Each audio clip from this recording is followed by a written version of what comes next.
Hi hi. కాకరకాయ చాలా కొంచెమే అయిపోయింది. ఎందుకంటే కొన్నే ఉన్నాయి కాబట్టి. దట్టు కాకరకాయ తినడం చాలా కష్టం కదండీ. ఇంట్లో ఎవరూ తినరు.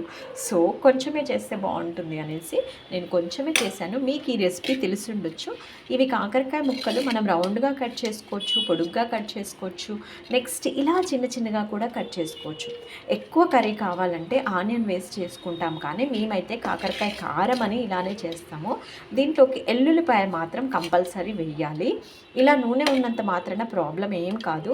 ఈ నూనెను కూడా అన్నంలో మిక్స్ చేసుకొని తింటే నిజంగా కొంచెం కూర అయినా కూడా ఎంతో అన్నాన్ని కలుస్తుందండి. మీరు ఈసారి ట్రై చేయండి. ఆయిల్ వేసుకోవాలి, తర్వాత మన కాకరకాయలు వేసేసుకోవడమే.